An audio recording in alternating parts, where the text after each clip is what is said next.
Good morning friends, मैं Tiwari ट्वाई class में आपका स्वागत करते हैं। आज हम लोग एनसीईआरटी की एक्सरसाइज सेकेंड आप व्यू पढ़ने वाले हैं। ठीक है, आप व्यू को हम लोग कहते हैं मैट्रिसेस। क्लियर है? कोई समस्या? तो हमारी जो स्टडी का टॉपिक है वो है आप व्यू। तो सबसे पहले हम समझेंगे कि आप व्यू क्या होता है। ठीक है, तो हम आप व्यू को समझा सकते हैं कि आप व्यू क्या होता है। अपने पास दो चीजें होती हैं, एक होती है रो। क्या होती है? रो। इसे हिंदी में पंक्ति कहते हैं। हमें दोनों वर्ड में याद करना है, पंक्ति। और एक होता है स्तंभ। ठीक है, स्तंभ को कॉलम कहते हैं। क्या कहते हैं? कॉलम। तो हम कह सकते हैं रो और पंक्ति को जब व्यवस्थित किया जाता है तो उसे आप व्यू कहते हैं। क्या कहते हैं? रो और पंक्ति, यानी कि रो और पंक्ति को जब व्यवस्थित किया जाएगा, यानी कि अरेंज करना, रो और कॉलम को अरेंज करने के क्रम को हम लोग क्या कहते हैं? आप व्यू। ठीक है, जैसे कि एग्जांपल लेते हैं व्यवस्थित करने के। जैसे कि मेरे पास एक वैल्यू लिखी 1 2 3 3 2 1। अब इसमें क्या होता है? दो चीजें हैं। रो क्या होती हैं? देखिए, रो है या पंक्ति है।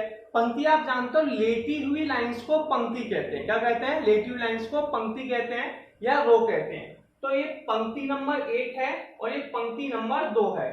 यानी कि हम कह सकते हैं row number first, row number second. हमें रो इसलिए याद रखना है क्योंकि हम इसे R1 और C1 से नोट करने वाले हैं। किससे नोट करने वाले हैं? R1 से और C1 से। क्लियर है? अब R1 और C1 से डिनोट करने का मतलब क्या? सुनिए, इसे लिखेंगे R1। R1 का मतलब है पंक्ति नंबर 1, यानी कि रो नंबर फर्स्ट।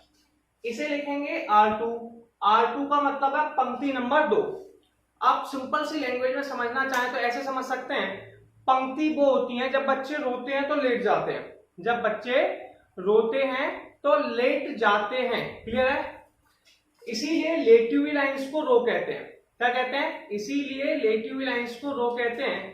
अब कॉलम क्या है? ये आपका पहला कॉलम है C1, ये दूसरा कॉलम है C2 और ये तीसरा कॉलम है C3। तो ये तीन कॉलम हो जाएंगे C1 C2 C3। क्लियर है? आपने देखा होगा कि घर पे कॉलम खड़े होते हैं। ये पहला स्तंभ, कॉलम को हम स्तंभ कहते हैं हिंदी में। पहला स्तंभ, दूसरा स्तंभ, तीसरा स्तंभ। ठीक है, तो इन्हें हम लोग कॉलम यानी कि स्तंभ कहते हैं, C1 C2 और C3। डाउट है? तो हमने क्या समझा कि रो और पंक्ति के को व्यवस्थित करने पर, ठीक है, जिस संरचना का निर्माण होता है उसे हम लोग आप व्यू कहते हैं। यानी कि रो और पंक्ति को व्यवस्थित करके हम आप व्यू बनाते हैं। ठीक है, लेटी हुई लाइंस को रो कहते हैं, मतलब पंक्ति कहते हैं, और खड़ी हुई लाइंस को कॉलम कहते हैं। रो को हमने ऐसे भी समझा कि जब बच्चे रोते हैं, जब बच्चे रोते हैं, आपने देखा होगा बचपन में आप रोए, पापा ये दिला दो, नहीं दिला रहे, तो आप क्या करेंगे? जमीन पर लेट जाते हैं। इसीलिए लेटी हुई लाइंस को रो कहते हैं। ठीक है, एक सिंपल सा कॉन्सेप्ट है। अब इसमें एक ऑर्डर या क्रम होता है। क्या होता है? ऑर्डर या क्रम। तो आप समझेंगे कि ऑर्डर और क्रम क्या होता है। किसी आप व्यू में पंक्ति तथा स्तंभों की संख्या को, किसी आप व्यू में पंक्ति तथा स्तंभों की संख्या को हम उसका ऑर्डर या क्रम कहते हैं। ठीक है, जैसे कि इसमें हम देख रहे हैं कि एक रो है R1, फिर दूसरी रो है R2। इसमें दो रो हैं। कितनी रो है? कॉलम कितने हैं? 1 2 3। कॉलम है 3। रो को याद रखना है पंक्ति कहते हैं, कॉलम को स्तंभ कहते हैं। ये बात आपको याद रखनी है क्योंकि मैं रो और कॉलम यूज करने वाला हूं, क्योंकि R मतलब रो, C मतलब कॉलम। इसलिए आपको रो कॉलम आप हिंदी में पढ़ रहे हैं, कोई समस्या नहीं, लेकिन आपको पता होना चाहिए कि रो और कॉलम क्या है। तो 2 × में 3 ये रो होता है, फिर कॉलम आता है। तो RC, R मतलब राम, C माने चंद्र, तो आप याद रख सकते हैं रामचंद्र। ठीक है, तो इसे कहते हैं RC। क्लियर है? तो रो और कॉलम को जब व्यवस्थित किया जाता है उससे जो ऑर्डर बनता है, क्रम बनता है। तो इसमें दो पंक्ति हैं और 3 स्तंभ हैं। तो रो समझ रहे हैं आप, पंक्ति और स्तंभ। तो रो और पंक्ति को, अरेंजमेंट को हम लोग क्या कहते हैं? ऑर्डर। अब हम लोगों के पास कुछ आप व्यू के प्रकार, जैसे मैं एक दो एग्जांपल और ले लेता हूं। जैसे मैंने एक लिखा 1 2 3 5 2 7 3 2 1। अब हमारे पास एक आप व्यू बना हुआ है। इसमें हम क्या देख रहे हैं? देखिए, मैंने आपसे कहा कि लेटी हुई लाइंस को रो कहते हैं। इसमें कितनी लेटी हुई लाइन है? देखिए ये लेटी हुई लाइन है, इसका नाम होगा पहले नंबर की लेटी लाइन, और पहले नंबर की लेटी लाइन को R1 कहेंगे। क्या कहेंगे? R1। ये दूसरे नंबर की लेटी हुई लाइन है, कितने नंबर की? सेकंड नंबर की। ठीक है, सेकंड नंबर की है तो इसे क्या कहेंगे? R2। क्या कहेंगे? R2। ये तीसरे नंबर की लेटी हुई लाइन है, इसे R3 कहेंगे। तो अपने पास लेटी हुई लाइन कितनी है? 3, R1, R2, R3। अब कॉलम की बात करते हैं, खड़ी हुई लाइंस को कॉलम कहते हैं। ये कौन होगा? पहला कॉलम, इसका नाम हो गया C1। ठीक है, ये होगा हमारा दूसरा कॉलम, इसका नाम हो गया C2। ये हमारा हो गया तीसरा कॉलम, इसका नाम हो गया C3। अब हमसे किसी ने ऑर्डर या क्रम पूछा, क्या पूछा? ऑर्डर या क्रम। आप दोनों को देखिए, दोनों में क्या है, कई बार ऑर्डर पूछ रहे, भैया ऑर्डर ही बता दो, तो आपको पता होना चाहिए कि दोनों को एक ही नाम है।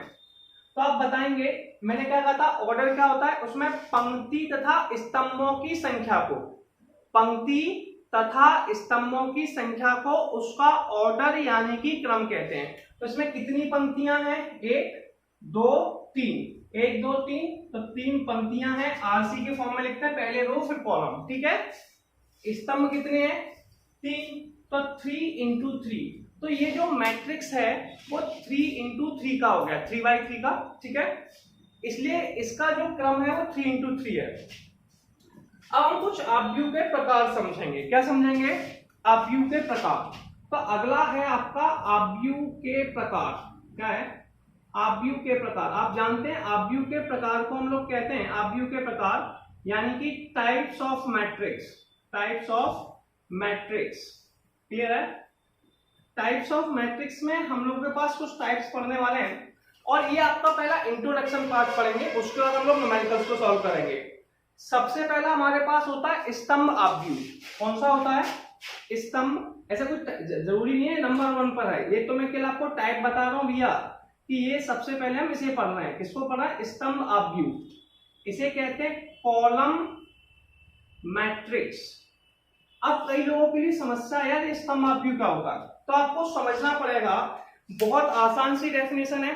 देखिए, स्तंभ आव्यूह वो आव्यूह होता है जिसमें केवल एक स्तंभ होता है। क्या होता है? एक स्तंभ।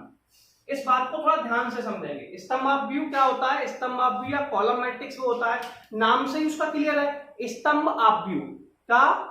स्तंभ आव्यूह, और स्तंभ आव्यूह क्या होगा भैया? जिसमें केवल एक स्तंभ होगा। ऐसे मैंने कहा एक स्तंभ, एक स्तंभ है, रो कितनी होंगी? अब आप सोच रहे होंगे कि रो भी एक होगी। नहीं, रो तो आप कितनी भी रख सकते हैं, 1 2 4 50, तो कोई प्रॉब्लम नहीं है। केवल एक स्तंभ होगा, उसे स्तंभ आव्यूह कहेंगे। जैसे कि एग्जांपल ले सकते हैं, एग्जांपल के तौर पे एक वैल्यू लिखते हैं 1 2 3 4, ऐसे लिख दिया। अब आप देखेंगे इसमें केवल एक ही स्तंभ है, एक ही कॉलम है। कितने कॉलम है भैया? एक ही कॉलम है। देखिए, केवल एक ही खड़ी हुई लाइन है, तो एक ही कॉलम है। रो कितनी है? 1 2 3 4, 4 को रख कर देंगे तो 3। तो स्तंभ आव्यूह आपका वो आव्यूह होता है जिसमें केवल एक स्तंभ होता है। दूसरा आव्यूह हमारे पास पंक्ति आव्यूह। पंक्ति आव्यूह यानी कि रो मैट्रिक्स। क्या होता है? अगर आपने स्तंभ आव्यूह को ध्यान से पढ़ा है, पंक्ति आव्यूह यानी कि रो मैट्रिक्स। अब सुनिए, रो मैट्रिक्स आपको पढ़ने की जरूरत ही नहीं है। अगर आपने स्तंभ आव्यूह को ध्यान से पढ़ा है तो पंक्ति आव्यूह आपको पता है। बताइए पंक्ति आव्यूह क्या होगा? सोचिए सोचिए, मैंने कहा था स्तंभ आव्यूह वो है जिसमें एक स्तंभ होता है। स्तंभ आव्यूह वो है जिसमें एक स्तंभ होता है। अब आपसे कोई पूछे पंक्ति आव्यूह क्या है, तो आप चुपके से कहेंगे कि पंक्ति आव्यूह वो आव्यूह होता है जिसमें एक पंक्ति होती है। समझ लो ना मेरी बात, सिंपल सी डेफिनेशन है, समझ में।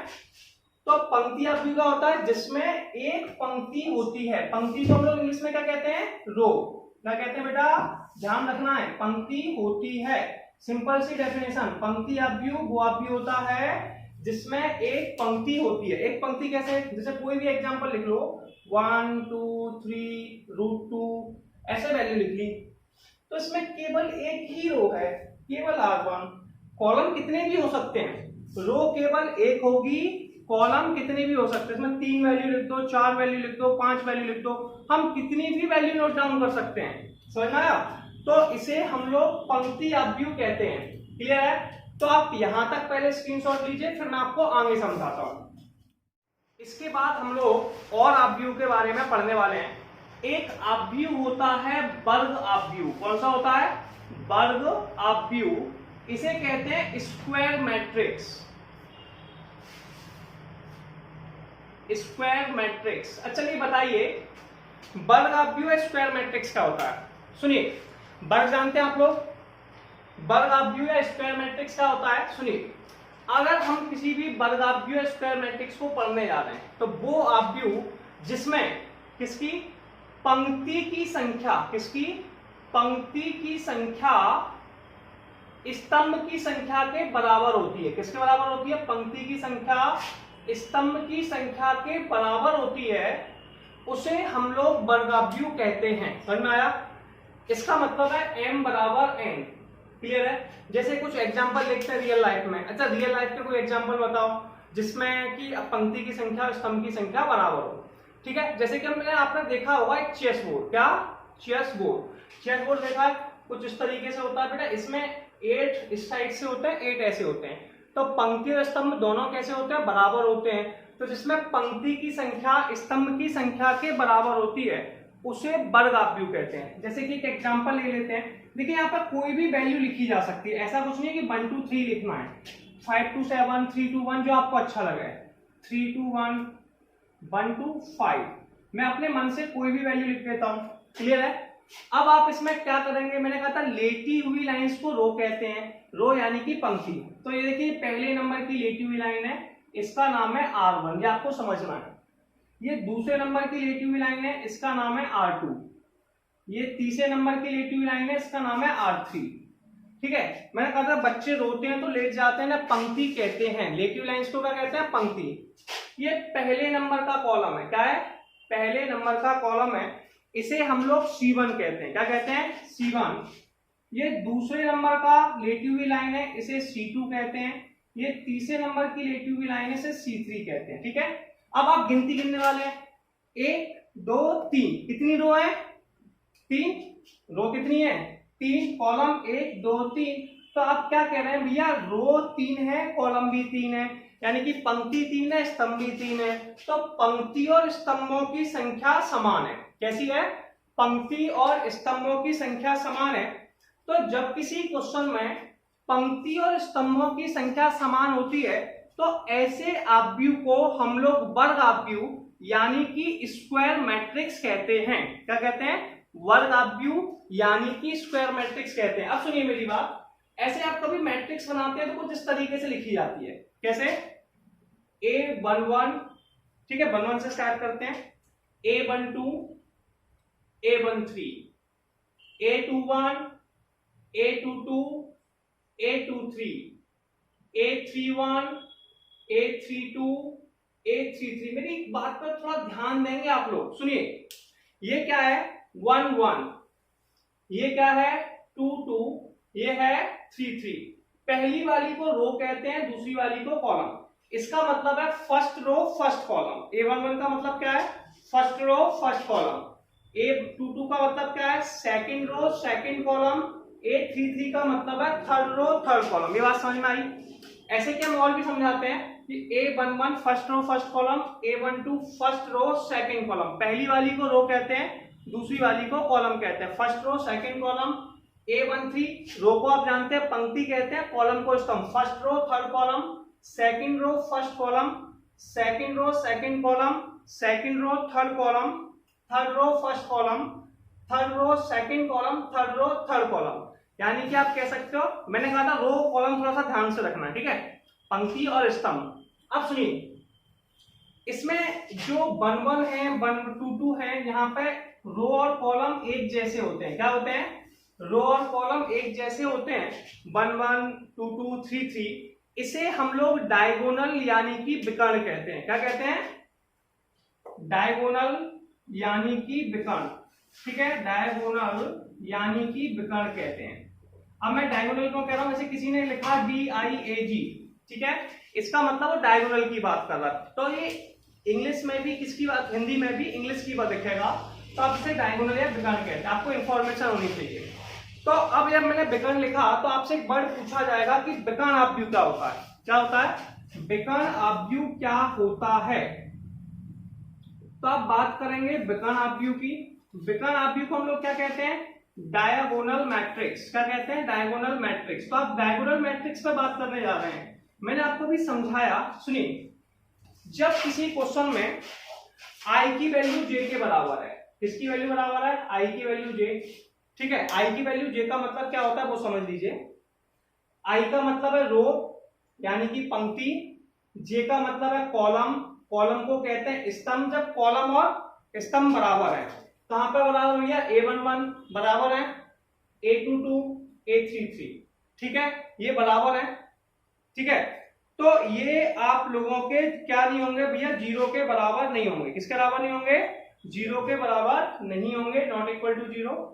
और इसके अलावा अगर सारी वैल्यू जीरो हो जाए, क्या हो जाए? जीरो हो जाए, तो ऐसे आव्यूह को हम लोग डायगोनल मैट्रिक्स कहते हैं। जैसे कि एग्जांपल से समझेंगे थोड़ा सा, 1 0 0 0 2 0 0 0 3।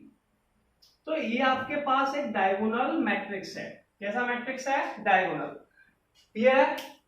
क्लियर है? यहाँ पे डायगोनल मैट्रिक्स या विकर्ण आव्यूह में कोई भी वैल्यू आ सकती है। तो आपने डायगोनल मैट्रिक्स को समझा, विकर्ण आव्यूह को समझा। विकर्ण आव्यूह जैसे कि एक एग्जांपल और देते हैं हम लोग। ऐसे मेरे पास एक वैल्यू है 1 0 0 2, तो ये भी भैया A11 A22, तो ये भी जीरो नहीं है। बाकी एलिमेंट कैसे? जीरो। एलिमेंट मतलब अवयव। तो वो आव्यूह जिसमें विकर्ण को छोड़कर बाकी सभी अवयव जीरो होते हैं उसे विकर्ण आव्यूह कहते हैं। क्लियर है? इन्हें कहते हैं, देखिए, जब ए आई जे जहां पे आई जे के बराबर है, ठीक है, तो ये नॉट इक्वल टू जीरो होते हैं, ठीक है। ए आई जे जहां I is not equal to जे, ये जीरो के बराबर होता है, ठीक है। ये प्रॉपर्टी है। तो आप ये कह सकते हैं कि भैया विकर्ण को छोड़कर बाकी सभी अवयव जीरो होते हैं। कैसे होते हैं? जीरो होते हैं। तो ऐसे आव्यूह को हम लोग विकर्ण आव्यूह कहते हैं। एक आव्यूह और होता है, वो होता है आपका आदेश आव्यूह। क्या होता है? आदेश आव्यूह। इसे हम लोग कहते हैं स्केलर मैट्रिक्स। तो आप सोच रहे होंगे आज ये क्या आ गया, ये कौन सी वाला है? तो आप समझेंगे स्केलर मैट्रिक्स, इसे हम लोग कहते हैं आदेश आव्यूह। क्या कहते हैं? आदेश आव्यूह। तो आप समझेंगे आदेश, बहुत आसान है भैया। अभी आपने विकर्ण आव्यूह में क्या पढ़ा? जब विकर्ण आव्यूह में कि विकर्ण को छोड़कर बाकी सारे अवयव जीरो होते हैं। आदेश आव्यूह में क्या होगा? विकर्ण को छोड़कर सारे अवयव जीरो होते हैं। आदेश में भी यही है। आदेश में भी क्या है? विकर्ण को छोड़कर बाकी सारे अवयव जीरो होते हैं। लेकिन फिर आदेश क्यों कह रहे हैं? इसे आदेश क्यों कह रहे हैं?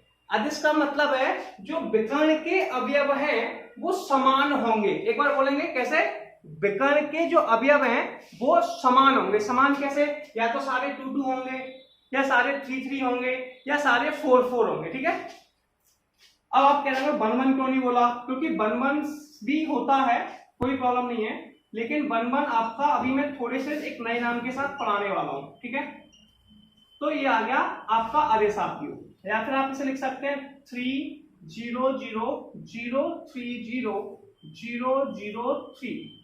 तो ये आपका क्या है? विकर्ण है। जब विकर्ण के अवयव समान होते हैं, विकर्ण के अवयव कैसे होते हैं? समान होते हैं। तो ऐसे आव्यूह को हम लोग क्या कहते हैं भैया? आदेश आव्यूह। आदेश के बाद एक होता है तत्समक आव्यूह। क्या होता है? तत्समक आव्यूह। दिखाई दे रहा है आप लोगों को? यस और नो? ठीक है। तत्समक आव्यूह इसे कहते हैं आइडेंटिटी मैट्रिक्स। इसे बेटा आई लिखते हैं। क्या लिखते हैं? आई। तो अब सुनिए, तत्समक आव्यूह या आइडेंटिटी मैट्रिक्स क्या होता है? क्लियर है? जब विकर्ण के अवयव एक हो जाते हैं, कितने हो जाते हैं? एक। तो एक को ही आइडेंटिटी कहते हैं। क्या कहते हैं भैया? एक को क्या कहते हैं? आइडेंटिटी। और इसी को कहते हैं तत्समक आव्यूह। ऐसे यहाँ पे 2 लिखा है, इसकी जगह हम 1 लिखते हैं। यहां भी 1 आ गया और यहां भी 1 आ गया। तो ये जो आव्यूह है ये आइडेंटिटी मैट्रिक्स यानी कि तत्समक आव्यूह कहलाता है। तो वो आव्यूह जिसमें विकर्ण के अवयव एक होते हैं, कितने होते हैं? एक होते हैं, उसे तत्समक यानी कि आइडेंटिटी मैट्रिक्स कहते हैं। इसमें 3 रो है, 1 2 3, 3 कॉलम है, 1 2 3। रो को पंक्ति कहते हैं, कॉलम को स्तंभ कहते हैं। ये 3 बाई 3 का तत्समक आव्यूह है। कितने का? मैं तत्समक की जगह कई बार आइडेंटिटी यूज करता हूं, तो आपको प्रॉब्लम नहीं लेनी है, मैं दोनों में ही बता रहा हूं, तो आप परेशान नहीं होंगे। अब सुनिए, अब दूसरा है I2। I2 मतलब 2/2 का, तो ये हो जाएगा 1001। साथ साथ कॉपी निकाल के नोट करते चलें, ठीक है, बहुत जल्दी समझ में आने वाला है। तो ये 2/2 का तत्समक अवयव है। तो आप क्या समझे कि जब डायगोनल के को छोड़कर सारे अवयव 0 होते हैं, उसे डायगोनल यानी कि विकर्ण अवयव कहते हैं। अब आप सोचोगे न्यूमेरिकल क्यों नहीं कराते, भी न्यूमेरिकल भी कराएंगे, पर थोड़ा थोड़ी समझ लेते हैं, ठीक है ना, फिर न्यूमेरिकल पर बात करेंगे कैसे लगाते हैं।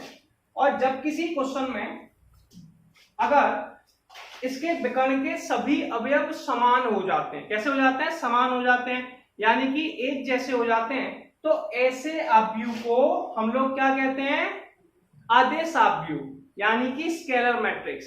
अगर विकर्ण के सभी अवयव एक हो जाते हैं, कितने हो जाते हैं, एक, तो 1 0 0 0 1 0 0 0 1, तो ऐसे अवयव को हम लोग क्या कहते हैं, तत्समक अवयव, यानी कि आइडेंटिटी मैट्रिक्स। तो आप यहां तक स्क्रीनशॉट लेंगे। अब हम लोग अगले अवयव को पढ़ेंगे जिसका नाम है शून्य अवयव। कौन सा अवयव भैया, शून्य अवयव। तो आप समझेंगे कि शून्य अवयव क्या होता है। शून्य माने होता है 0, अवयव माने मैट्रिक्स, तो इसे कहते हैं जीरो मैट्रिक्स। देखिए नाम से ही स्पष्ट है, शून्य है, क्या है, जब किसी अवयव के सभी अवयव शून्य होंगे, कैसे होंगे, शून्य, तो उसे शून्य अवयव कहेंगे। सारी वैल्यू 0 लिख दो, क्या लिख दो, सारी वैल्यू 0। जैसे 2/2 का बना रहे हैं तो 0 0 0 0, ठीक है, सारी वैल्यू 0 है, शून्य अवयव है, समझ रहे हैं, शून्य तो समझता है, शून्य को 0 कहते हैं। ऐसे 3/3 का बना रहे हैं तो 0 0 0 0 0 0 0 0 0, सारी वैल्यू 0 भैया, कैसी है, सारी वैल्यू 0 है। अगर किसी क्वेश्चन में सारी की सारी वैल्यू 0 होती है ना, तो उसे क्या कहते हैं, शून्य अवयव। एक होता है आप इक्वल अवयव की समानता, समझ में आ गया, कोई प्रॉब्लम तो होगा नहीं इसमें, सारे आप 0, शून्य अवयव भैया, ठीक है। इसे अगर आप हिंदी में समझाएंगे तो क्या समझाएंगे, जब किसी अवयव के सारे अवयव शून्य होते हैं, तो ऐसे अवयव को शून्य अवयव कहते हैं, क्या कहते हैं, शून्य अवयव। अब मेरी बात सुनिए, अब अपने पास है अवयव की समानता, क्या है, अवयव की समानता। देखिए समानता कैसे निकाली जाती है, ऐसे किसी की समानता निकाली जाती है, तो उसके जो कॉरस्पॉन्डिंग है, इसे कहते हैं इक्वालिटी ऑफ मैट्रिक्स। क्या कहते हैं, इक्वालिटी ऑफ मैट्रिक्स। इसके हम निकालते हैं कॉरस्पॉन्डिंग एलिमेंट्स बराबर होते हैं, जो आपके आमने सामने के अवयव होते हैं वो बराबर होते हैं। जैसे मैंने एक वैल्यू लिखी, मेरे पास वैल्यू है x/2 3, सिंपल है, 1 2 ZW। ऐसे इसकी हमें समानता देखनी है, तो हम समानता कैसे देखते हैं, सुनिए। जैसे आपको समानता करते हैं, जैसे आपको एक एग्जांपल से समझाने का प्रयास करता हूं, जैसे कि आपकी समानता की गई, घर में एक बच्चा है, ठीक है, अब उसकी समानता उसके पापा से की जाएगी, तो कैसे की जाएगी, नाक किस पे गई है, नाक को किससे मैच करेंगे, पापा की नाक से, तो नाक किस पे गई है, इसकी नाक पापा से मिलती है, कान किस पे गए हैं, मम्मी से मैच करते हैं, आंखें किस पे गई है, दादी से मैच करती है, ठीक है। लेकिन उसकी आजकल हरकत देख के लग रहा है पता नहीं रामपुर किस पे गया है, ठीक है, क्लियर है। तो समानता में आपने क्या कहा कि कॉरस्पॉन्डिंग एलिमेंट, जैसे देखिए ये पहले नंबर का एलिमेंट है A11, ये किसके साथ जाएगा, पहले वाले के साथ, यानी कि x को किसके बराबर होना चाहिए, 1 के बराबर, ये इसकी इक्वालिटी है। अगर नहीं होगा ना तो अब भी सही नहीं है, गलत लिखा है भैया, समझ में आ रहा है। ऐसे 22 है, ये दूसरा अवयव है, तो इसको किससे मैच करेंगे, 2 से, तो 22 किसके बराबर होना चाहिए, 2 के बराबर, क्लियर है। ऐसे अगली वैल्यू 2 है, तो इसे किससे मैच करेंगे, Z से, किससे मैच करेंगे, Z से, ये इक्वालिटी कहलाती है। तो 2 किसके बराबर है, Z के बराबर। नेक्स्ट एलिमेंट 3 है, इसे किससे मैच करेंगे, W से, तो 3 किसके बराबर है, W के। इसे इक्वालिटी ऑफ मैट्रिक्स यानी कि अवयव की समानता कहते हैं, ठीक है। तो इसी से हम लोग वैल्यू निकालते हैं। तो ये आपका जो इंपोर्टेंट टॉपिक था वो कंप्लीट हो चुका है। अब आप जल्दी से मैं आपको न्यूमेरिकल स्टार्ट कराने वाला हूं। तो अब हम पढ़ेंगे एनसीईआरटी की एक्सरसाइज 3.1 और इसे आज कंप्लीट करेंगे, क्लियर है। तो जल्दी से आप इसका स्क्रीनशॉट लेंगे। अब हम लोग न्यूमेरिकल करते हैं कि न्यूमेरिकल में क्या लिखा हुआ है। हम लोग प्रश्नावली 3.1 स्टार्ट करने वाले हैं, ठीक है। अब मेरी बात सुनिए, अवयव क्वेश्चन लिखा है, अवयव a = 2 5 19 - 7 35 - 2 5/2 5/2 12 √3 1 - 5 17। के लिए ज्ञात कीजिए। आपको क्या क्या ज्ञात करना है? पहला लिखा है आव्यूह की कोटि ज्ञात कीजिए। मैंने कहा था कोटि, क्रम या ऑर्डर। कोटि, क्रम या ऑर्डर ये एक ही चीज होती है। इसे निकालते कैसे हैं? किसी आव्यूह में पंक्तियों की संख्या और स्तंभों की संख्याओं से हम लोग कोटि निकालते हैं। क्या निकालते हैं? कोटि। तो सबसे पहले हम बात कर रहे हैं पहले नंबर पे कोटि की। किसकी बात कर रहे हैं? कोटि की। भैया सुनो, इसे कहते हैं R1। क्या कहते हैं? R1 यानी कि रो नंबर फर्स्ट। इसे R2, ठीक है, रो नंबर सेकेंड, और इसे R3। मैंने कहा था लेटी हुई लाइंस को रो कहते हैं। तो ये तीनों हो गए R1, R2, R3। इसमें कितनी रो है भैया? इसमें 3 रो हैं। 1 कॉलम, 2 कॉलम, 3 कॉलम, 4 कॉलम। तो इसमें कितने कॉलम है? तो आप कहेंगे भैया ये पहला कॉलम है C1, ये दूसरा कॉलम है C2, ये तीसरा कॉलम है C3, और ये चौथा। मैंने कहा था R इंटू सी के फॉर्म में लिखते हैं, रो इंटू कॉलम। इसमें रो कितनी थी? 1, 2, 3 रो थी। कॉलम कितने थे? 4। तो 3 into 4, rho into column. RC मतलब रामचंद्र। क्लियर है? तो हमने बताया था कि किसी भी आव्यूह की आपको कोटि ज्ञात करनी है तो आप उसमें पता करेंगे पंक्ति तथा स्तंभों की संख्या को। तो इसमें 3 पंक्ति हैं, 4 स्तंभ हैं। तो 3 पंक्ति और 4 स्तंभों की संख्या कितनी होगी? 3 इंटू 4, ये आपकी कोटि हो गई। ठीक है। अब दूसरी चीज को क्या पूछ रहा है? अवयवों की संख्या। क्या पूछ रहा है? इसमें कितने एलिमेंट है, कितने अवयव है? 1, 2, 3, 4, 5, 6, 7, 8, 9, 10, 11, 12। तो आप कह सकते हैं 12 अवयव है। या फिर 3 इंटू 4 कितने होते हैं भैया? बताइए। 3 इंटू 4, तो 3 इंटू 4 भी 12 होते हैं। तो आप लिखेंगे अवयवों की संख्या आपके पास 12 हो गई। क्या हो गई? 12। अब सुनिए, तीसरा थोड़ा सा है अवयव A13। ये थोड़ा सा कई लोगों को प्रॉब्लम देगा 13। अब मेरी बात को थोड़ा सा 13 पे फोकस करेंगे। मैंने कहा था पहली वाली वैल्यू को रो कहते हैं। क्या कहते हैं भैया? रो। क्या कहते हैं? रो। दूसरी वाली वैल्यू को कॉलम कहते हैं। ठीक है। इसका मतलब है पहली रो तीसरा कॉलम। क्या है? 13 का मतलब है पहली रो तीसरा कॉलम। अब आप ये देखेंगे पहली रो और तीसरा कॉलम। सुनिए, पहली रो कैसी है? देखिए ये जा रही है पहली रो। सुनिए, अब ये जा रहा है तीसरा कॉलम। क्लियर है? C3 है फर्स्ट रो। ये दोनों कटे कहां पे? 19 पे। तो जब पहली रो और तीसरा कॉलम जिस जगह मिलेगी वो उसका अवयव हो जाएगा। ठीक है। पहली रो कौन है? 2, 5, 19, 7, और ये तीसरी कॉलम, ये दोनों कट कहां पर है? 19 पे। तो ये इसका अवयव हो गया। तो आप कहेंगे कि A13 की वैल्यू आप लोगों की 19 हो गई। क्लियर है? अब दूसरी वैल्यू के पास जाएंगे। ये A21 है। कितना है? 21। तो आप 21 को समझेंगे। 2 मतलब पहली वाली को रो कहते हैं, दूसरे वाले को कॉलम कहते हैं। यानी कि दूसरी रो पहला कॉलम। रो यानी कि पंक्ति, कॉलम यानी कि स्तंभ। और मैंने कहा भैया याद कर लेना, रो कॉलम तो कुछ नहीं हो सकता। रो कॉलम तो बिल्कुल रट लीजिए, मैं बहुत ज्यादा यूज करता हूं रो कॉलम को। ठीक है। दूसरी row, second row first column. 21 मतलब second row first column. Second row कौन है? R2। तो सेकेंड रो पे मैंने धीरे धीरे लाइन खींची। ठीक है, लाइट खींचूंगा, सेकेंड रो ये हो गई। अब क्या है? First column. फर्स्ट कॉलम कौन सा? ये दोनों लाइन कहां पे कटी? 35 पर। ठीक है। तो ये हो गया 21, यानी कि 35 हमारा 21 हो गया। इसके बाद है 33। क्या है? 33 का मतलब है 33 को भैया क्या लिख रहे हैं? अभी बताया था 33, A33 का मतलब पहली वाली को रो कहते हैं, दूसरे वाले को कॉलम कहते हैं। इसका मतलब है थर्ड रो थर्ड कॉलम। क्या है? Third row third column. Clear है? तो थर्ड रो थर्ड कॉलम को कैसे सॉल्व करना भैया? बाबू बताओ। थर्ड रो कौन सी है? ये वाली है आपकी थर्ड रो। कौन सी है? पहली रो, दूसरी रो, तीसरी रो, थर्ड रो ये रही। अपन ऐसे खींचेंगे, थर्ड कॉलम ये रहा। दोनों कहां पे कटे? -5 पे। ठीक है। तो आंसर हो गया -5। ऐसे ही 2, 4 पूछा तो आप कहेंगे second row fourth column. Second row ये वाली, फोर्थ कॉलम ये वाला, दोनों कहां पे कटे? 12 पे। तो ये वैल्यू हो गई 12। ठीक है। फिर उसने कहा 2, 3 मतलब सेकंड रो थर्ड कॉलम। अब आप सेकंड रो बताएंगे, सेकंड रो ये रही, थर्ड कॉलम कौन सा? ये रहा। तो ये हो गया 5/2। कितना हो गया? 5/2। तो हमने क्या देखा? अब आपको समझ में आया? आपको नंबरिंग करनी है।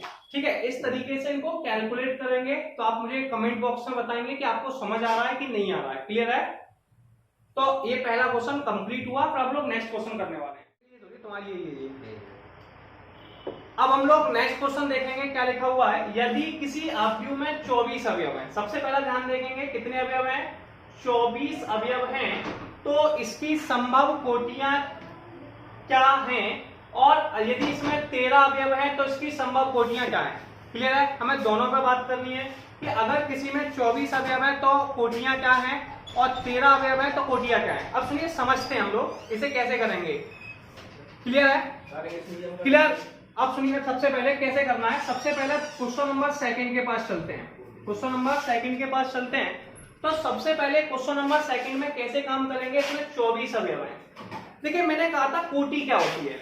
सबसे पहले कोटि समझेंगे। कोटि मैंने कहा था रो और कॉलम के मल्टीप्लाई को कोटि कहते हैं।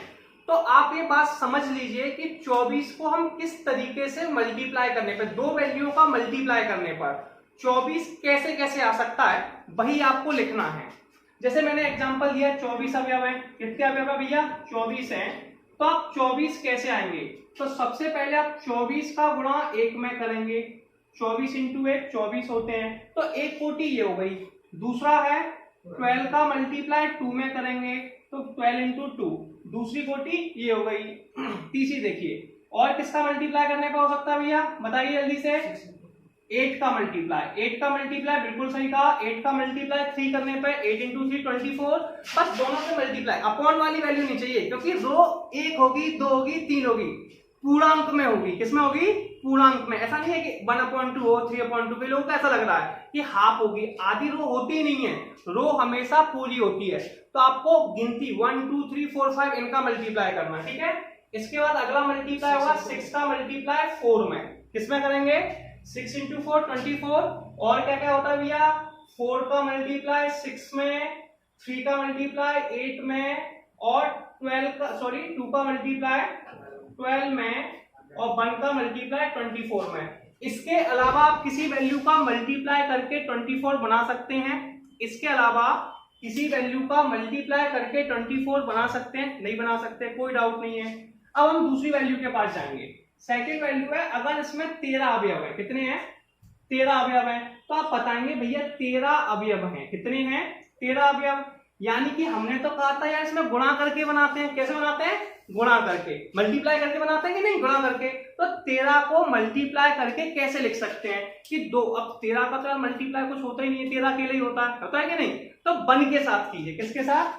1 का मल्टीप्लाई 3 में करेंगे तब भी 13 आ जाएगा, और 13 का मल्टीप्लाई 1 में करेंगे तब भी 13 आ जाएगा। इसके अलावा कोई पॉसिबल है आप 13 ला सकते हैं बेटा अपॉन वाली वैल्यू को, यानी कि बटे वाली वैल्यू को। कई बच्चे सोच रहे होंगे 1/2 का कर लेते हैं, ठीक है ना? नहीं नहीं नहीं, ऐसे नहीं करना है। हमें करना है सीधे पूर्णांक यानी कि इंटीजर का, क्योंकि रो जब भी काउंट करेंगे, पहली रो, दूसरी रो, तीसरी रो, तो इंटीजर में काउंट करते हैं। इंटीजर मतलब पूर्णांक 1 2 3 4 के फॉर्म में। वहां पर बटे वाले फॉर्म में नहीं लिखा जाता। क्लियर है? तो ऐसे नहीं सोचना है। दूसरा क्वेश्चन में कोई डाउट है? समझ में आ गया? अब हम चलते हैं तीसरे क्वेश्चन के पास। ये समझ में आ गया? डाउट तो नहीं किसी को? चलिए क्वेश्चन नंबर 3 को समझेंगे। यदि किसी अवयव में 18 अवयव है। कितने अवयव भैया? 18। यानी कि समझा रहा है 18 को गुणा में कैसे लिख सकते हैं। अब सिंपल सी लैंग्वेज में बोलेंगे तो कैसे बोलेंगे? 18 को गुणा में कैसे लिख सकते हैं। तो इसकी और फिर 5 अवयव को कैसे लिख सकते हैं। तो पहली बार हम 18 अवयव की बात करते हैं। किसकी? 18 अवयव हैं। तो 18 अवयव में क्या करेंगे? तुम लोग बड़े समझदार हो, बताने वाले हो। 18 में क्या करेंगे? तो 18 में आप लिखेंगे भैया 1 का मल्टीप्लाई 18 में कर दीजिए, 18 आ जाएगा। और 2 का करेंगे 2 का 9 में तब भी 18 आ जाएगा। और किसका आ जाता है?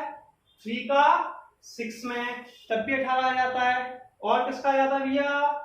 3 का 6 में हो गया, 6 का 3 में, फिर 9 का 2 में, 18 का 1 में। क्या इसके अलावा कोई 18 का मल्टीप्लाई करके ला सकते हैं? नंबर्स आपको 1 2 3 4 में ही लेने चाहिए। इसके बाद दूसरी वैल्यू हमारे पास होगी, अगर इसमें 5 अवयव हैं। कितने अवयव हैं? 5 अवयव हैं। अब यार 5 अवयव हैं तो कैसे करेंगे बताइए? इसमें 5 अवयव हैं। कितने अवयव हैं? 5 अवयव हैं। तो आप इसे लिखेंगे 1 इंटू में 5, और 5 इंटू में 1, इसके अलावा मल्टीप्लाई है ही नहीं है। तो आप समझ चुके हैं कि 18 अवयव कैसे करेंगे 5 अवयव। तो आपको परेशान नहीं होना भैया, गुणा सीखना है। और आपको तो यार आते हैं कि नहीं आते? सबको आते हैं, बहुत अच्छे तरीके से आते हैं। तो मुझे लगता है आपको ये क्वेश्चन समझ में आ गया होगा। चलिए हम लोग अगला क्वेश्चन समझेंगे। क्या लिखा हुआ है, 1 2 इंटू 2 आव्यूह, कितने भाई कितने का है, 2 इंटू 2 का आव्यूह की रचना कीजिए। इसमें ए आई जे, सुनिए इसमें आई जो होता है इसे रो यानी कि पंक्ति कहते हैं। क्या कहते हैं? रो यानी कि पंक्ति, और जे को स्तंभ यानी कि कॉलम कहते हैं। ठीक है, स्तंभ यानी कि कॉलम। बता चुका कि जिसके अवयव इस प्रकार प्रदत्त हो। सबसे पहले हमें जो आव्यूह बनाना है वो 2x2 का बनाना है। कितने बाई कितने का बनाना है? 2x2 का। तो पहले हमें समझना पड़ेगा कि 2x2 का आव्यूह क्या होता है। ठीक है, सबसे पहले हम लिखेंगे 2 इंटू में 2। क्लियर है? 2 इंटू 2 क्या होगा भैया? अब इसको लिखेंगे तो 2 इंटू 2 यानी कि वो जिसमें 2 रो और 2 कॉलम हो उसे 2 इंटू 2 कहेंगे। तो इसके एलिमेंट क्या बनेंगे? सबसे पहले हम लास्ट वाली वैल्यू को लिख लेते हैं, ये 2 है। 2 मतलब इसमें कॉलम कितने हैं? 2 कॉलम क्या हो जाएंगे? A11 A12। ऐसे फिर नेक्स्ट वैल्यू लिखेंगे 2, तो A21 A22। इसे आप थोड़ा ध्यान से समझेंगे। ये 2x2 का मैट्रिक्स है। देखिए ये आपकी पहली रो है, ये आपकी दूसरी रो है। इसमें कितनी रो है? 2। ये आपका पहला कॉलम है, इसे आपका दूसरा कॉलम, इसीलिए कॉलम को पहले ऐसे लिखा जाता है रो वाइज में। ठीक है, तो ये 2x2 की मैट्रिक्स हो गई। अब मेरी बात समझिए, इसमें इसे हमें बनाना है। इसे बनाने के लिए हमें A11 A12 A21 और A22 की वैल्यू की जरूरत है। कैसे निकालेंगे? सुनिए, Aij का मान हमें दिया है, क्वेश्चन नंबर फर्स्ट कर रहे हैं, i प्लस जे का होल स्क्वायर अपॉन में 2। अब जैसे कि मैंने कहा मुझे पहले A11 निकालना है। क्या निकालना है? A11।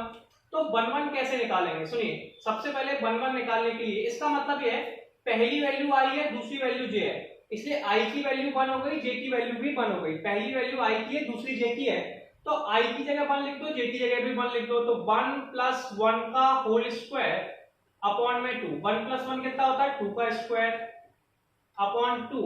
आंसर आ गया 2। इसके बाद हम दूसरी वैल्यू के पास जाने वाले हैं। अब दूसरी वैल्यू में क्या होगा? A21 निकालेंगे। क्या निकालेंगे? A12 12 मतलब i की वैल्यू कितनी है? i की वैल्यू 1 है। ठीक है, तो सबसे पहले i की वैल्यू लिखेंगे, तो i की वैल्यू हमारी हो जाएगी 1। ठीक है, j की वैल्यू 2 है, तो प्लस के 2 का होल स्क्वायर अपॉन 2। अब 1 प्लस 2 का होल स्क्वायर कितना होता है? 3 का स्क्वायर अपॉन 2, और 3 का स्क्वायर होता है 9 अपॉन 2। इसके बाद हम निकालेंगे 21, फिर निकालेंगे 22। तो पहले निकालेंगे 21, तो ये हो जाएगा। अब सुनिए, पहली वाली i की वैल्यू, दूसरी j की, तो i की वैल्यू कितनी है? 2, j की वैल्यू 1, तो 2 प्लस 1 का होल स्क्वायर, ठीक है, अपॉन में 2। 2 प्लस 1 कितना होता है? 3 का स्क्वायर अपॉन 2, ये आ गया 9 अपॉन 2। इसके बाद निकालेंगे A22। A22 क्या हो जाएगा? 2 प्लस 2 का होल स्क्वायर अपॉन में 2। 2 प्लस 2 4 का स्क्वायर अपॉन 2। आंसर आ गया 8। तो इस तरीके से हमने A11 A12 A21 A22 की वैल्यू निकाली। अब इसमें कुछ नहीं करना है, वैल्यू आपने निकाली है, ये आप इसमें रख दीजिए, तो आपका आंसर आ जाएगा। पहला आंसर कितना भैया? 2, दूसरा आंसर है 9 अपॉन 2, फिर 9 अपॉन 2 और 8। तो ये आपका पहले क्वेश्चन का 2x2 का मैट्रिक्स का पहला क्वेश्चन कंप्लीट हो गया। दूसरे क्वेश्चन के पास चलते हैं। देखिए दूसरे क्वेश्चन में क्या है, इसे अपन रफ कर देते हैं। ठीक है, अभी भी हमें 2x2 का मैट्रिक्स ही बनाना है। ठीक है, तो 2x2 का मैट्रिक्स क्या होता है? A11 A12 A21 A22। Clear है? ये 2x2 का मैट्रिक्स दिया हुआ है। सेकंड क्वेश्चन में Aij की वैल्यू कितनी दी है? I upon j। अब मैंने कहा 1 1, तो पहली वैल्यू को i कहते हैं, दूसरी को j, तो i का मान कितना है? 1।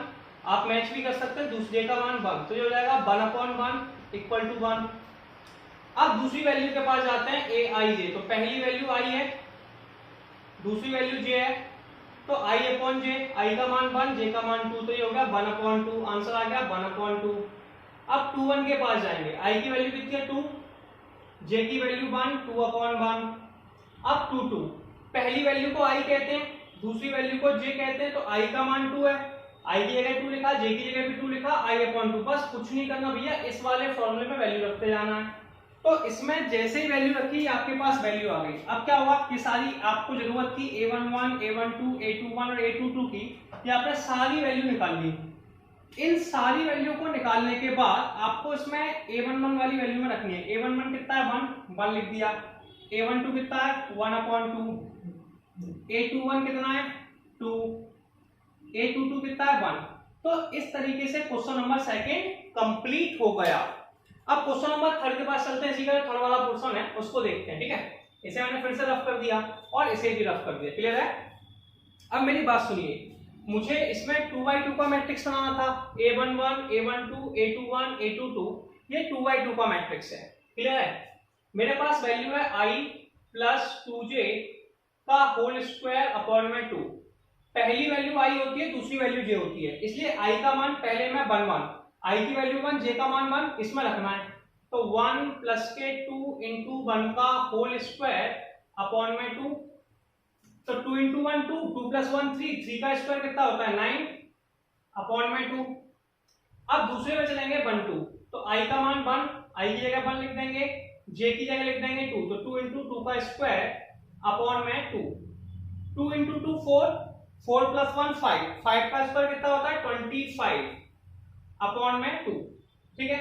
अब 2 1 ले चलेंगे, तो इसमें पहली वैल्यू i की है, दूसरी वैल्यू j की है, तो i की जगह 2 लिख देंगे, तो 2 प्लस 2 इंटू 1 का होल स्क्वायर अपॉन में 2। 2 प्लस 2 4, 4 का स्क्वायर होता है 16/2 और ये आ गया आपका 8, ठीक है। अब अपन चलेंगे किसके पास 2 2 के पास, i की वैल्यू 2, j की वैल्यू 2 इसमें रख दीजिए, तो 2 प्लस के 2 इंटू 2 का होल स्क्वायर अपॉन में 2। 2 इंटू 2 4, 4 प्लस 2 6, 6 का स्क्वायर होता है 36 अपॉन में 2, आंसर आ गया 18। अब हमने क्या किया a11, a12, a21 और a22 की वैल्यू निकाल ली, इसे इस फॉर्मूले में रखना है, ठीक है। तो अपन सबसे पहले a11 लिखेंगे, a11 हो जाएगा 9/2, a12 हो जाएगा 25 अपॉन में 2, a21 हो जाएगा बेटा 8, a22 हो जाएगा 18। और इस तरीके से ये हमारा क्वेश्चन नंबर 4 का थर्ड क्वेश्चन भी कंप्लीट हो गया। आप पहले हम लोग नेक्स्ट क्वेश्चन देखते हैं क्या लिखा हुआ है। एक 3 इंटू 4, इस पर थोड़ा ध्यान देंगे। 3 इंटू 4 के आव्यूह की रचना कीजिए जिसके अवयव निम्नलिखित प्रकार से प्राप्त होते हैं। पहला क्वेश्चन ये रहा, दूसरा क्वेश्चन ये रहा, ठीक है। अब हमें 3 इंटू 4 का मैट्रिक्स बनाना है। कितने का बनाना है 3 इंटू 4। मैंने कहा सबसे पहले आप कॉलम लिखिए, कॉलम कितने हैं 4, कितने कॉलम है 4। तो 4 कॉलम का मतलब है आपके पास वैल्यू पहले लिखेंगे 1 1, 1 2, 1 3 और 1 4, ठीक है। फिर आप रो लिखिए 3 बार, तो 2 1, 2 2, 2 3, 2 4, 3 1, 3 2, 3 3, 3 4, ठीक है। या फिर ऐसे कह सकते हैं, सुनिए ऐसे यहाँ पे 3 है तो पहले 3 रो लिखिए। रो कैसे काउंट होते हैं 1 2 3, तो 1 1, 2 1, 3 1, 3 रो गई। फिर कॉलम, फिर इसमें 4 एलिमेंट लिखते जाइए। 4 एलिमेंट मतलब 4 अवयव, 1 1, 1 2, 1 3, 1 4, 2 1, 2 2, 2 3, 2 4, 3 1, 3 2, 3 3, 3 4। ये आपके 3x4 का मैट्रिक्स है। आप देख सकते हैं इसमें पहली रो, दूसरी रो, तीसरी रो, इसमें 3 रो हैं। कॉलम कितने हैं 1 2 3 4। मैंने कहा था लेटी हुई लाइंस को रो कहते हैं, रो को पंक्ति कहते हैं, दिखाई दे रहा है। और खड़ी हुई लाइंस को कॉलम कहते हैं, कॉलम को स्तंभ कहते हैं, क्लियर है। अब इससे फर्क क्या पड़ता है, इसका मतलब है कि मुझे a11, a12, a13, a14, a21, a22, a23, a24, 31, 32, 34 की वैल्यू निकालनी है, ठीक है। अब मेरे पास पहला क्वेश्चन ये लिखा हुआ है, इस पे अपने को फोकस करना है। इसमें पहली वैल्यू को i कहते हैं, दूसरी वैल्यू को j कहते हैं। जैसे कि मैंने कहा aij 1 1, 1 1 का मतलब है पहली वैल्यू i की है, दूसरी वैल्यू j की है, ठीक है। तो 1/2, i की जगह हम लिखेंगे 1, 3 इंटू 1 प्लस के 1, 3 इंटू 1 होता है भैया कितना माइनस के 2, 1/2, 3 इंटू 1 -3 तो माइनस के 2। और मॉड की क्वालिटी है, मॉड में चाहे वैल्यू नेगेटिव हो चाहे पॉजिटिव हो, ऑलवेज पॉजिटिव होती है तो 1/2 इंटू 2 बराबर में 1। अब हम दूसरी वैल्यू के पास जाएंगे a12 के पास, ठीक है।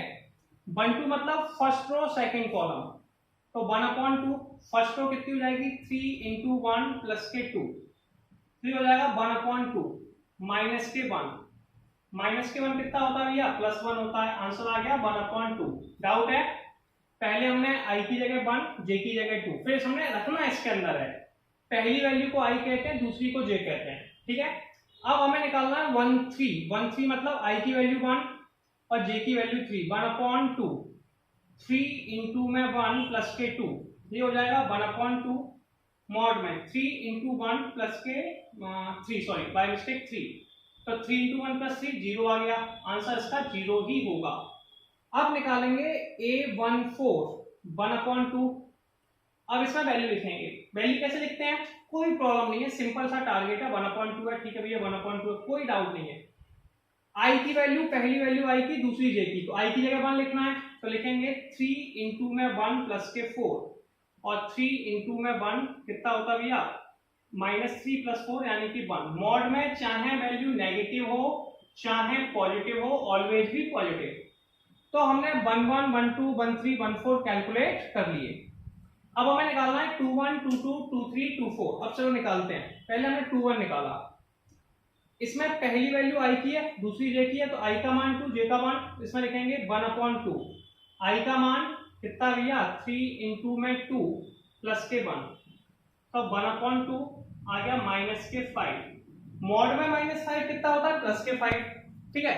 मॉड में चाहे वैल्यू नेगेटिव हो चाहे पॉजिटिव हो, ऑलवेज भी पॉजिटिव, तो आंसर आ गया 1/2 इंटू में 5 इक्वल टू 5/2। क्लियर है? ऐसे हमें 2 2 निकालना है, क्या निकालना है 2 2, तो a22 1/2, i की वैल्यू 2 है j की वैल्यू 2 है, तो माइनस के 3 इंटू 2 प्लस 2, ये आ गया 1/2 माइनस के 4, -4 चाहे नेगेटिव हो चाहे +4 ही होता है, ये 4 आ गया। अब a23 निकालेंगे, कैसे निकालेंगे 1/2 माइनस के 3 इंटू 2, i का मान 2 j का मान 3 प्लस 3 1/2, ये आ गया माइनस के 3 3 इंटू 6 -6 + 3 -3, तो 1/2 इंटू में 3, आंसर आ गया 3/2, ठीक है। अब a24 निकालेंगे, 24 क्या हो जाएगा 1/2 मॉड में माइनस के 3 इंटू में 2 प्लस के 4, आंसर हो जाएगा 1/2 मॉड में 3 इंटू 2 6 यानी कि 2 माइनस के 1/2 इंटू 2 बराबर 1, ठीक है। तो हमने ये 2 1 2 2 2 3 2 4 की निकाली, अब हमें 3 1 3 2 3 3 की वैल्यू निकालनी है। अब हम निकालेंगे 3 1 की वैल्यू, a31, ठीक है, यहां से सॉल्व करेंगे 3 1 को। अब a31 सॉल्व करना है यार, a31 निकाला, कैसे निकालेंगे 1/2, i की वैल्यू 3 है j की वैल्यू 1 है, ऊपर रख देंगे, तो 1/2 माइनस के 3 इंटू 3 प्लस 1, 3 इंटू 3 कितना होता है -9 + 1 -8, तो 1/2 माइनस के 8/2, मॉड में चाहे वैल्यू नेगेटिव हो प्लस के, तो प्लस के 8 होगा, प्लस के 8 में 2 का डिवाइड दिया 4 आ गया। अब निकालेंगे a32 1/2, ठीक है, माइनस के 3 इंटू 3, अभी i की वैल्यू 3 है j की वैल्यू 2 है प्लस 2, तो 3 इंटू 3 7, तो 1/2 मॉड में माइनस के 7/2, आंसर आ गया 7/2, क्योंकि मॉड हमेशा प्लस की वैल्यू देता है। a33 1/2 माइनस 3 इंटू 3 प्लस के 3, तो 1/2 इंटू मॉड में -6, मॉड में -6 प्लस 6 हो गया, प्लस 6 में 2 का डिवाइड दिया 3 आ गया। a34 1/2 माइनस के 3 इंटू 4, सॉरी 3 इंटू 3 प्लस के 4, तो ये हो गया 1/2 मॉड में माइनस के 5, आंसर आ गया 5/2। अब ये सारी वैल्यू आप निकाल चुके हैं, आप इस टेबल में रख दीजिए, अब वैल्यू रखनी है केवल। अब a11 की वैल्यू कितनी है, a11 की वैल्यू 1, फिर 1/2, फिर 13 की 0, फिर 1, फिर 5/2, फिर 4 3/2 और 1, फिर नेक्स्ट है 4 7/2 3 और 5/2। क्लियर है? तो आप सबसे पहले इसका स्क्रीनशॉट लेंगे। चलिए आपने स्क्रीनशॉट ले लिया होगा, इसमें एक छोटी सी मिस्टेक हुई थी कि 1/2 का 1 में मल्टीप्लाई गलती से 1 लिख गया था, जो 1/2 है, यानी कि 1/4 का मान आपका 1/2 है। ये आपकी थोड़ी सी मिस्टेक है, कोई प्रॉब्लम नहीं है, तो आप इसे देख लेंगे। क्लियर है? अब हम सेकंड क्वेश्चन के पास चलते हैं। तो मैं सेकंड क्वेश्चन के पास जाने के लिए, ठीक है, अभी भी आपको 3/4 का मैट्रिक्स ही निकालना है। कितने का निकालना है? 3/4 का मैट्रिक्स निकालना है। तो आपको परेशान होने की जरूरत नहीं है। 3/4 का मैट्रिक्स मैंने पहले से लिख रखा है भैया। ये 3/4 का मैट्रिक्स है। कौन है? ये लिखा हुआ है। इसमें 3 रो है, 4 कॉलम है, A11, A12, A13, A14, 21, 22, 23, 24, 31, 32, 33, 34। अब आपके लिए क्या है, सारी वैल्यू निकालनी है। बस फर्क इतना सा है कि ये सेकंड क्वेश्चन है, तो अब वैल्यू आप इसमें पुट करेंगे ए आई जे की इस वैल्यू में। पहला है 1 1, आई की वैल्यू 1, जे की वैल्यू 1, 2 इंटू 1 माइनस के 1, आंसर कितना आ गया? 1 आ गया। दूसरी वैल्यू 1 2, 2 इंटू 1 माइनस के 2, आंसर आ गया 0। अगली वैल्यू 1 3, 2 इंटू 1 माइनस के 3, आंसर आ गया -1। 1 4, 2 इंटू 1 माइनस के 4, आंसर आ गया -2। अब हम 2 1 के पास गए। 2 इंटू पहली वैल्यू आई की, 2 1 मतलब आई की वैल्यू टू जे की वैल्यू रखनी इसमें है, ठीक है। तो पहले आई की जगह 2 लिखा, 2 इंटू 2, और जे की जगह 1, तो आंसर आ गया 3। फिर लिखा 2 इंटू 2 माइनस के 2, आंसर आ गया 2 इंटू 2 2 आ गया। 2 इंटू 2 माइनस के 3, आंसर आ गया 1। 2 इंटू 2 माइनस के 4, आंसर 0 आ गया। डाउट है? अब हम चलेंगे 3 1 के पास, 3 2 के पास, 3 3 के पास, ठीक है। वैल्यू में इसी में पुट करनी है, पता ही है। तो पहले आई की वैल्यू 3 है, जे की वैल्यू 1 है। 2 इंटू 3 माइनस के 1, आंसर आ गया 5। 2 इंटू में 3 माइनस के 2, आंसर आ गया 4। 2 इंटू में 3 माइनस 3, आंसर आ गया 3। 2 इंटू में 3 माइनस के 4, 2 इंटू 3 6, 6 में से 4 गए 2। तो इस तरीके से आंसर आ गए। अब ये सारे जो आंसर आ गए उसमें आप प्रोडक्ट कर दीजिए। तो आप वैल्यू रख देंगे, पहला था 1 0 माइनस के 1 2, A11, A12, A13, 14 की वैल्यू आपको इस साइड से दे रखी है, आप यहां से आप पुट कर दीजिए, ठीक है। अगली है 3 2 1 0, और नेक्स्ट है 5 4 3 2। तो ये आपका 3/4 का मैट्रिक्स बन गया। और क्वेश्चन नंबर 5 लोग नेक्स्ट क्वेश्चन देखते हैं, क्या लिखा हुआ है। निम्नलिखित समीकरणों से x y तथा z के मान ज्ञात कीजिए। x y की वैल्यू निकालनी है। यहाँ पे तुलना की जाती है, तुलना समझते हैं। देखिए तुलना में क्या होता है, पहली वैल्यू के बराबर होती है, ठीक है, यानी कि A11 के बराबर होती है, इसलिए y का मान इसमें 4 हो गया। जो दूसरी वैल्यू है फर्स्ट रो सेकंड कॉलम, यानी कि A12 के बराबर होती है, यानी कि z का मान 3 हो गया। तीसरी वैल्यू के बराबर होती है, इसलिए x का मान 1 हो गया, और 5 के बराबर है ही, ठीक है। तो ये x का मान 1 आ गया, y का मान 4, z का 3 आ गया। सॉल्व हो गया पहला क्वेश्चन, ठीक है। अब हम चलते हैं सेकंड क्वेश्चन के पास। पहले क्वेश्चन में कोई डाउट नहीं है, सेकंड क्वेश्चन में भी वही कॉन्सेप्ट फॉलो करना है। पहली वैल्यू पहले वैल्यू के बराबर है, तो x प्लस वाई किसके बराबर है? 6 के, और x प्लस वाई, अब सुनिए ये वैल्यू है, एक इक्वेशन फर्स्ट हो गई। 5 प्लस जेड, तो मैं यहां पर लिखता हूं 5 प्लस जेड, यानी दो साइड से 5 प्लस जेड। ये वैल्यू किसके बराबर है? 5 के, तो यहां पर 5 आ गया। अब ये है x into y, x into y किसके बराबर है? 8 के, तो x into y equation second हो गई, 8 इक्वेशन सेकंड। अब इससे z का मान निकाल सकते हो, 5 को साइड ले गए, तो z बराबर 5 माइनस 5, z का मान 0 आ गया। अब इसमें x और y की वैल्यू बची। अब क्या करना है, एक काम कीजिए, x को साइड ले जाइए, तो y का मान आ जाएगा 6 माइनस x आ गया।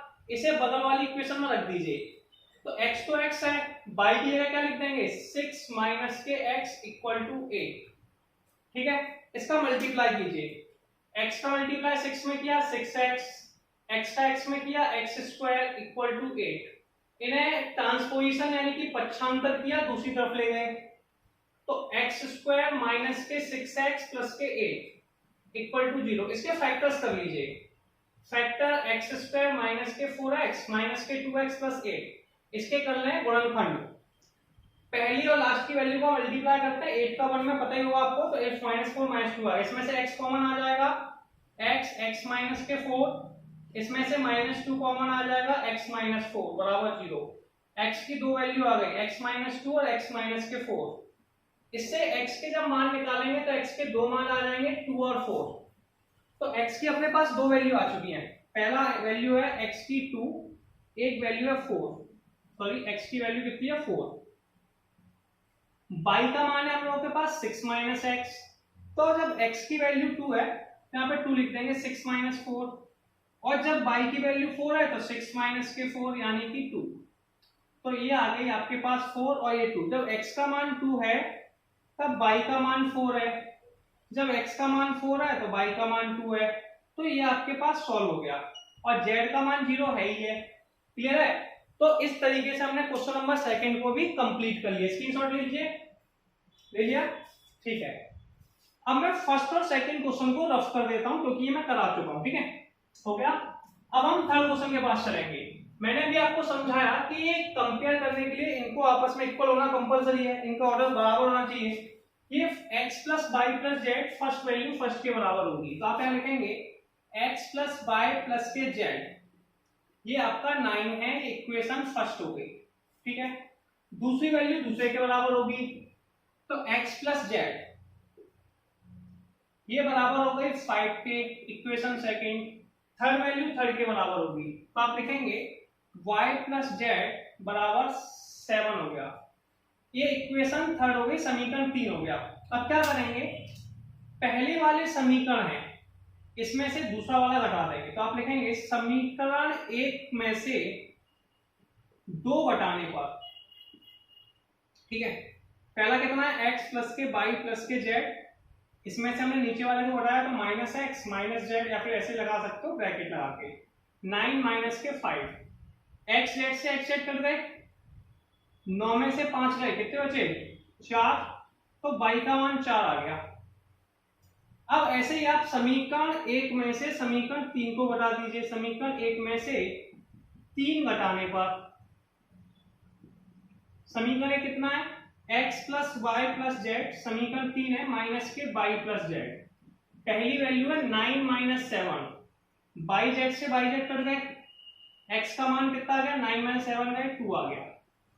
अब x का मान किसी भी, x का और y का मान किसी भी वैल्यू में रख दीजिए, तो आप क्या कर सकते हैं, x तथा y का मान, x तथा y का मान समीकरण 1 में रखने पर, समीकरण 1 में रखने पर,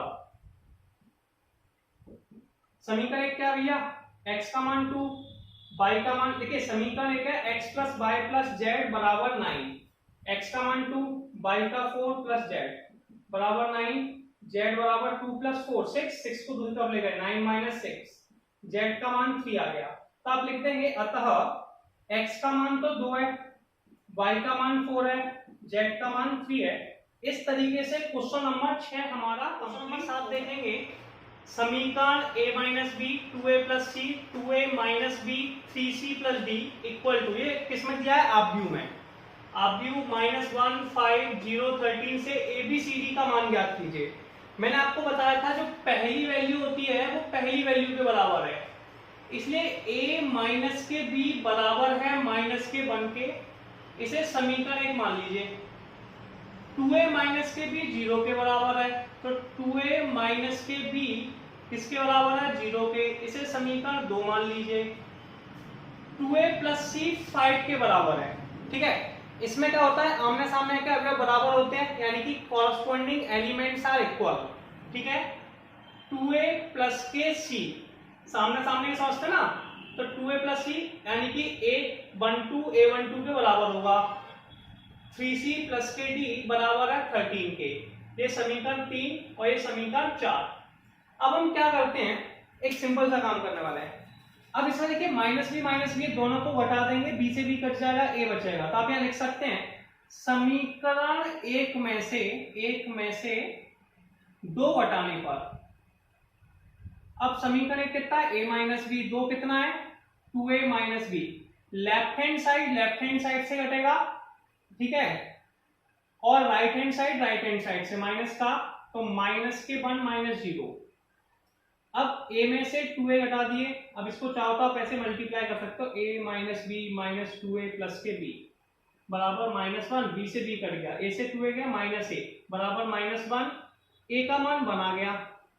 a का मान चाहे समीकरण 1 में रखते हैं चाहे समीकरण 2 में रख दें, तो आप लिखेंगे a का मान समीकरण 1 में रखने पर, a का मान समीकरण 1 में रखने पर, समीकरण 1 में रखने पर कितना आएगा 1। a माइनस बी बराबर -1, a माइनस बी बराबर -1, a का मान 1 है तो 1 माइनस बी बराबर -1, 1 को इस साइड ले गए, माइनस बी बराबर -2, b का मान 2 आ गया। इसके आगे चलते हैं। अब हम लोग समीकरण 3 और 4 को सॉल्व करेंगे, तो अब अपने पास जो a का मान है वो समीकरण 3 में रख दीजिए। a का मान समीकरण 3 में रखने पर, समीकरण 3 में रखने पर a का मान कितना आ जाएगा 2 × 1 प्लस के c, ये समीकरण 3 है इसमें रख रहे हैं, 2 × 1 c बराबर 5, 2 को इस साइड ले गए, c बराबर हो जाएगा 5 - 2 और ये आ गया 3। अब c का मान क्या करो समीकरण 4 में रख दीजिए, क्या कीजिए c का मान समीकरण 4 में रखने पर, समीकरण 4 में रखने पर, समीकरण 4 कौन सा है ये वाला, 3c प्लस के d बराबर 13, c का मान कितना है 3, 3 × 3 प्लस के d इक्वल टू 13, d का मान आ गया 13 माइनस के 9, d बराबर 4। अब आप सारे आंसर्स को एक साथ लिख सकते हैं, बहुत आसान तरीका है लिखने का। a का मान 1 है, b का 2 है, c का 3 है, d का 4 है, तो a b c d के मान हो गए सारे, ठीक है।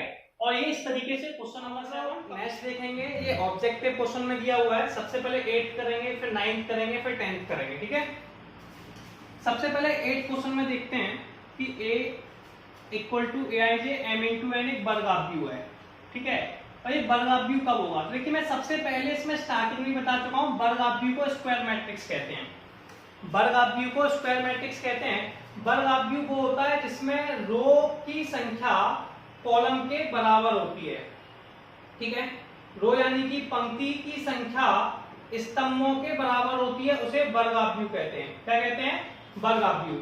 यहाँ पे m कौन है, पंक्ति, n कौन है, स्तंभ, यानी कि m की वैल्यू n के बराबर होगी, किसके बराबर होगी, m की वैल्यू n के बराबर होगी, यानी कि पंक्ति की संख्या स्तंभों के बराबर होगी, ऐसे अव्यूह को वर्गाव्यूह कहते हैं। तो क्वेश्चन नंबर 8 कंप्लीट हो गया। क्वेश्चन नंबर 8 का आंसर हो गया सी, पंक्ति की संख्या स्तंभों के बराबर होगी, इसे हम लोग वर्गाव्यूह कहेंगे। 8 क्वेश्चन हमने कर लिया। अब चलते हैं 7th के पास। 7th क्वेश्चन में क्या है सुनिए, x तथा y के प्रदत्त किन मानों के लिए अव्यूह को निम्नलिखित युग्म समान होंगे, ये दोनों आपस में समान होंगे, यानी कि दोनों आपस में बराबर होंगे, इसलिए 3x + 7 किसके बराबर होगा, 0 के। तो क्या लिखेंगे 3x + के 7 0 के बराबर है, इससे x का मान निकाल लेंगे, x का मान हो जाएगा 3x बराबर -7, x बराबर -7/3, ठीक है। 5 किसके बराबर है, पहली वैल्यू हो गई y - 2k, तो 5 बराबर है y - के 2k, -2 के साइड ले गए, 5 + 2 = y, y का मान 7 आ गया। फिर आगे भी देख लें, क्योंकि हो सकता है कोई वैल्यू मिसमैच ना कर जाए, तो y + 1 किसके बराबर है, 8k, तो आप लिखेंगे y + 1 = 8, तो y का मान हो जाएगा 8 - के 1 इस साइड गया, तो y का मान आ गया 7। अब लास्ट वैल्यू देखते हैं, 2 - के 3x, 2 - के 3x किसके बराबर है, 4k, 2 को इस साइड ले गए, तो माइनस के 3x बराबर आ जाएगा 4 - के 2, के 3x बराबर 2, x का मान आ गया के 2/3। अब हम क्या देख रहे हैं यार, x के तो दो अलग अलग मान आ रहे हैं, यहाँ पे के 2/3, यहाँ पे के 7/3। क्या एक क्वेश्चन में x की दो अलग अलग वैल्यू हो सकती है, नहीं हो पा रही ना, तो अगर हम -2/3 x का मान दे दिया ये दिया है, लेकिन इसमें 7/3 नहीं है, इसलिए x के दो अलग अलग मान आ रहे हैं, तो हम किस ऑप्शन को सिलेक्ट करें? तो इसमें अगर 2/3 भी हो और x का मान 7/3 भी हो, तो ऐसा कोई आंसर ही नहीं है जिसमें 2/3 और x की वैल्यू 7/3 हो, इसलिए हम इसे कह सकते हैं ज्ञात करना संभव नहीं है। क्या नहीं है? ज्ञात करना संभव नहीं है। बॉम्बे आंसर हो गया, आप इस पर टिक लगा लेंगे। ठीक है, तो जल्दी से इसका स्क्रीनशॉट लें, ले लिया, रफ कर रहा हूं। अब हम पढ़ेंगे 10th क्वेश्चन को, और ये हमारा लास्ट क्वेश्चन है। कैसा है? लास्ट क्वेश्चन है। अब हम इस पे करेंगे, आपको क्या कह रहा है उसको समझेंगे। 3 into 3 कोटि के ऐसे आव्यूहों की कुल कितनी संख्या होगी जिनकी प्रविष्टियां 0 और 1 है? एक आव्यूह बनाना है 3 into 3 का। 3 into 3 के मैट्रिक्स में 9 अवयव होंगे। कितने अवयव होंगे? 9 अवयव। अब मान लीजिए मैंने 9 अवयव भरे, तो पहले एक 0 है और एक 1 है, तो मेरे पास एक अवयव को भरने के दो तरीके हैं। ठीक है, क्रमचय संचय से। अब मैं दूसरी वैल्यू को भरने गया, तब भी मेरे पास दो तरीके, थर्ड वैल्यू को भी, फोर्थ को भी, फिफ्थ को भी, सिक्स को भी, सेवंथ को भी, एट्थ को भी और नाइन्थ को भी। यानी कि टोटल मेथड 2 की पावर 9। 2 की पावर 9 कितना होता है भैया? 512। मेरे पास टोटल 3 into 3 का मैट्रिक्स है, इसमें 9 अवयव है। कितने अवयव है? 9। अब एक वैल्यू को मैं 0 से भर सकता हूं या 1 से भर सकता हूं। Total method 2। मेरे पास वैल्यू कितनी है? 9। तो पहली वैल्यू को दो तरीकों से, दूसरी वैल्यू को दो तरीकों से, तीसरी, चौथी, पांचवी, छठवीं, सातवीं, आठवीं, नौवीं। तो 9 की 9 वैल्यू को भरने के तरीके दो हैं। तो ये टोटल हो गए 2 की पावर 9, या फिर ऐसे कर सकते हैं 2 into 2 4, 4 into 2 8, 8 16 32 64 128 256 और 512। तो इनको मल्टीप्लाई करने पे कितना आ गया? 5112, यानी कि 512। ठीक है, और ये हमारा क्वेश्चन नंबर 10 कंप्लीट हो गया। इसका मतलब ये हो गया एनसीईआरटी की जो एक्सरसाइज 3.1 है वो हमारी कंप्लीट हो गई। हम लोग नेक्स्ट वीडियो में मिलेंगे और अगली एक्सरसाइज को कंप्लीट करेंगे।